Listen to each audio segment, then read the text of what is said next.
been a month since the One Big Beautiful Bill was passed. So what does that mean for solar companies and prospects? Let's dive right in.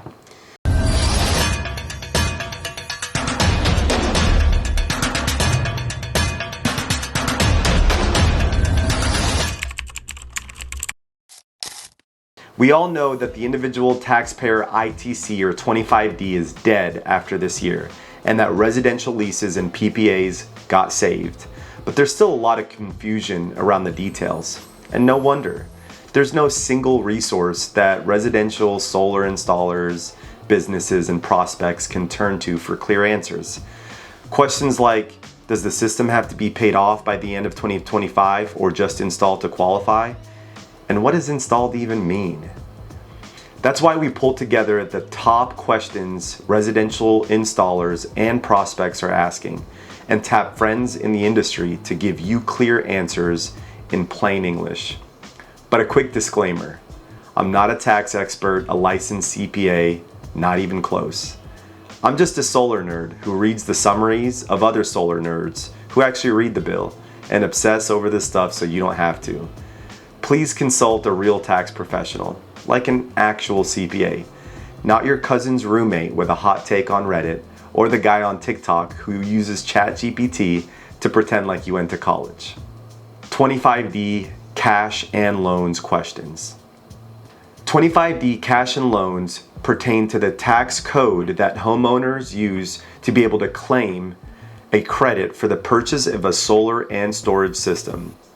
Number one, is the federal solar tax credit for homeowners going away? Yes. The OBBB terminates Section 25D for any solar or battery, paired or standalone, equipment installed after December 31st, 2025. Until that date, homeowners may still claim the full 30% tax credit. There's no phase down, no sensible wind down. The credit simply disappears in 2026. Number two.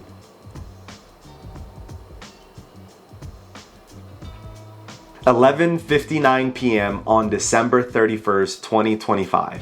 While the OBBB amends Section 25D to say the credit applies to expenditures made before that date, the IRS has consistently interpreted this to mean the installation must be completed, not just contracted, paid, or permitted.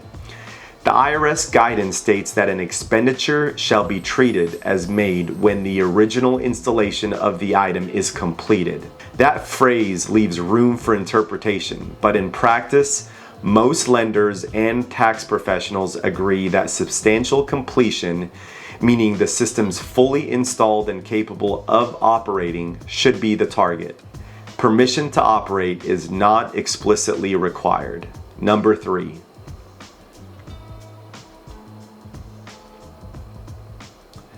No, signing a contract, making a down payment, or even paying 100% of the invoice without substantial completion of the system in 2025 does not qualify you for the 30% tax credit.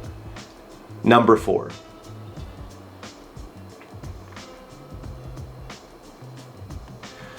No, the 25D tax credit applies whether the system is paid in cash or financed. However, most solar loans assume the homeowner will use the tax credit to pay down the loan early.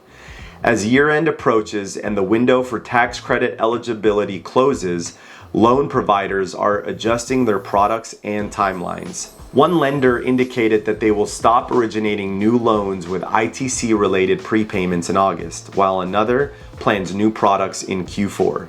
Installers like Good Faith Energy and others should coordinate with lenders early to align financing terms with install timelines and ensure eligibility expectations are met, as well as set properly for their clients. Number five.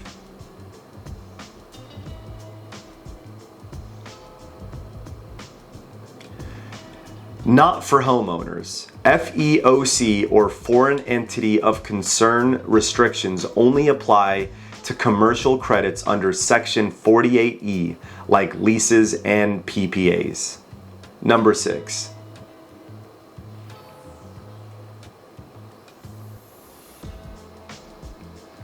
Absolutely, but only if the battery is operational by December 31st, 2025. After that date, the Section 25D credit is no longer available for standalone or paired storage. Number 7.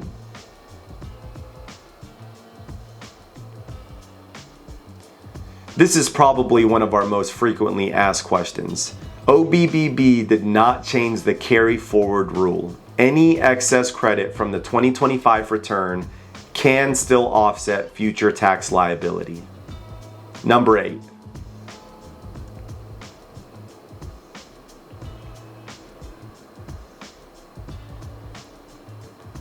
Yes, if the system is installed and operational in 2025, you can claim the full 30% 25D credit on your 2025 return, even if part of the invoice isn't paid until 2026. That's because the tax code treats the expenditure as paid when installation is completed, not when the last dollar changes hands. So as long as the project's installed in 2025, the IRS deems the cost paid in 2025 for credit purposes, even if you settle part of the bill in 2026. Number 9. 25C now sunsets for projects placed in service after December 31st, 2025. Homeowners must complete work this year to capture the credit. These include heat pumps, windows, insulation, and electrical panel upgrades. Number 10.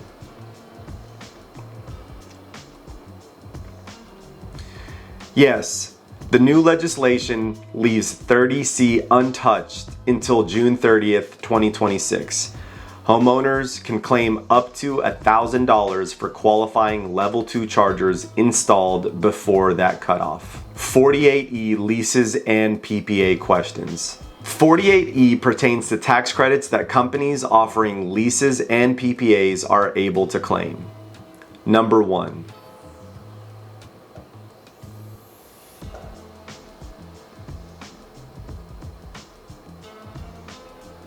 Yes, all third-party ownership or TPO structures, like leases, operating PPAs, and prepaid PPAs, remain eligible under Section 48E as long as they meet the deadlines and FEOC restrictions. In general, solar projects must be placed in service by December 31st, 2027 to claim the 30% credit. Projects placed in service after 2027 may still qualify under safe harbor provisions if construction begins before July 4th, 2026. Number 2.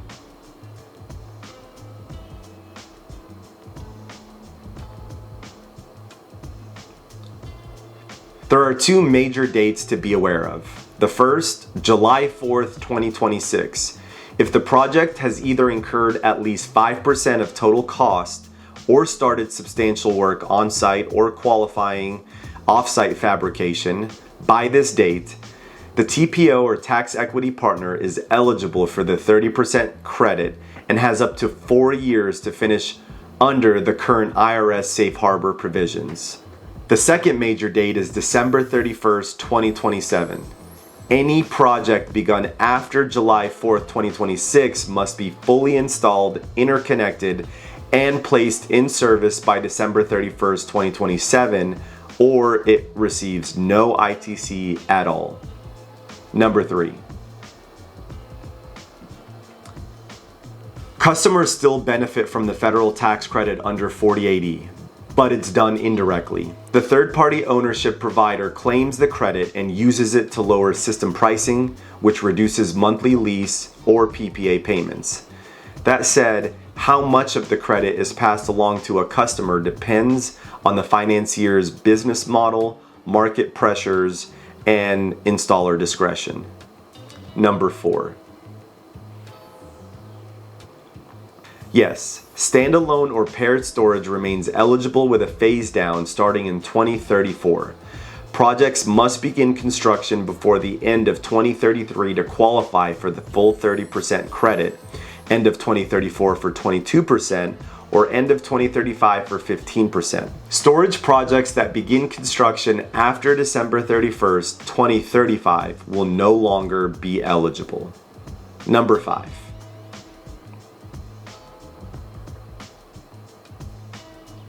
Yes, beginning in 2026. Therefore, expect every major third-party financier to tighten its AVL, which stands for Approved Vendor List, over the next 2 quarters. The Budget Reconciliation Bill, their new Foreign Entity of Concern or FEOC rules, deny the 48E credit if a project uses material assistance from a prohibited entity, or if too much of a system's value comes from FEOC-linked components, and the thresholds tighten each year.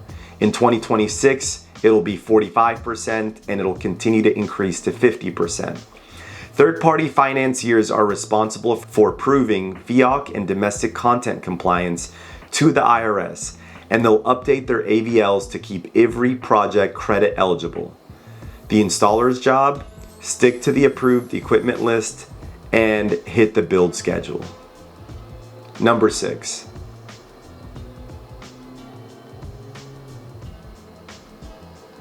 No, don't even think about it. Only the battery portion qualifies, and any markup must reflect fair market value. Inflating the battery price to cover free solar is considered basis shifting. IRS rules limit the credit to actual cost and can deny the full credit if the markup is excessive. Most TPO financiers also benchmark pricing against their AVL, so overpriced batteries will be flagged and rejected before funding. This can also result in a major financial repercussion like a clawback to the installer and can be extremely harmful. Number 7. Yes, all bonus credits from the IRA remain in effect, including for domestic content, energy communities, low-income projects, and prevailing wage for 48E projects under the OBBB. They're simply available on the same accelerated schedule as the underlying 48E credit for solar. One thing to take note of is the energy community map has been updated and amended. Number 8. Yes, transferability is still allowed under OBBB. This doesn't change how installers operate day to day, but it does raise the stakes for accurate cost basis, documentation, and meeting FEOC rules. In practice, the financier will handle the transfer. Our role as the installer is to deliver a compliant install, follow the approved vendors list, and submit compliant documentation promptly so nothing falls apart in tax due diligence. Number 9. Yes, there is, but the July 7th executive order only directed the Treasury to revisit safe harbor definitions and FEOC criteria.